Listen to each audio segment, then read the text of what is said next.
tajam, sikat, cia. Hai. Halo, selamat pagi.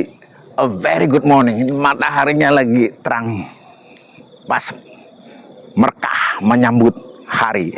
Saya harap begitu juga dengan teman-teman semua, hari-harinya merkah. Nah, hari ini kita bicara singkat tentang fokus kehidupan, ya. Nah, kalau kita lihat, itu saya sedang membidik satu gedung, ya. Nah, kalau sesuatu itu terfokus seperti saya tadi membidik gedung itu atau objek itu, maka dia akan kelihatan terang, dia akan kelihatan tajam. Nah, mirip-mirip seperti itulah kita di dalam kehidupannya. Kalau kita fokus pada satu bidang dan mengarahkan pikiran kita ke sana, dia akan terlihat tajam. Selain tajam, fokus itu membuat sesuatu menjadi sangat terang. Ya, mirip-mirip ini kacamata kan. Kalau kita baca tidak terfokus mata kita karena usia, begitu kita pakai kacamata, dia kan memfokuskan dan sesuatu akan terlihat terang dan tajam. Hal-hal yang tidak kelihatan jadi kelihatan. Kita bisa mengambilnya. Kalau udah terlihat, kita bisa membacanya, ya. Nah, mirip-mirip gitulah kita kalau mencari sesuatu, ya. Misalnya barang jatuh di tengah kegelapan gitu kan. Kalau kita senter, kita nggak pakai senter, kita nggak nampak sama sekali kan. Tapi begitu kita pakai senter, nah ini barangnya yang saya cari-cari, udah ketemu, ya kan. Jadi fokus membuat terang, terang membuat kita bisa melihat dengan jelas.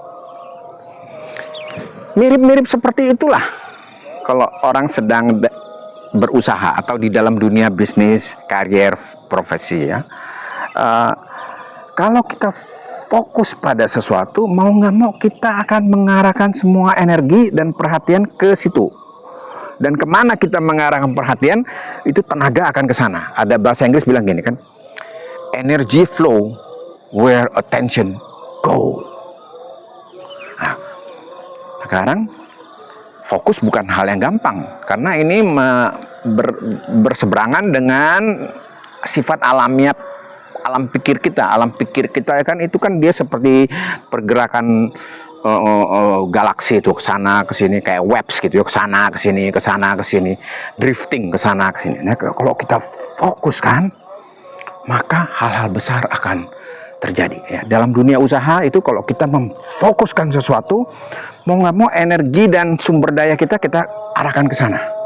Ini teknik ini kalau di dalam dunia dagang sering disebut membidik. Nah, pelaku usaha yang berhasil umumnya sasarannya jelas, dia membidik. Itu seperti penembak jitu, sniper. Satu peluru, satu target. Gitu. Kalau itu tidak dilatih, tidak biasa, orang cenderung akan seperti memberondong, gitu ya. Berbagai peluru untuk nembak target yang lebih massal. Jadi kalau target satu, peluru satu. Peluru itu resource. Sehingga kalau kita usahakan resource-nya terbatas. Tapi kalau dengan bantuan fokus, itu kita bisa tepat sasaran dan bisa memanen pulang hasilnya, ya. Nah, ngomong-ngomong tentang fokus lagi, kalau di dalam dunia kerja itu bisa membuat kita tidak hanyut ikut trendy. Jadi kita bisa mencurahkan perhatian pada bidang yang sudah kita tetapkan itu secara maksimal. Kalau tidak, kita akan ikut trendy. Lihat si A, bisnis tertentu, wih kayaknya bagus tuh, itu bagus banget. Ya. Bisnis orang ini kok cepat berkembang, sana kok melonjak.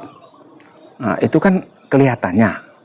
Makanya ada istilah rumput. Nah, kalau kita lihat rumput tuh selalu lebih hijau di luar pagar kita, the grass is always greener on the other side of the fence, ya. Tapi dengan fokus kita melatih untuk konsisten, melihat ke dalam, tajam, dan kemudian menyiapkan langkah strategis untuk melakukan aksi terhadap hal yang sudah kita fokuskan itu. Jadi terus berusaha, melatih diri, membuat pikiran kita agar fokus, sehingga usaha yang kita ingin garap, kita ingin raih, market yang ingin kita rebut, itu perlahan-lahan bisa kita tangkap. Saya Hendrik Lim, salam Inspiro, inspirasi untuk pelaku usaha Indonesia.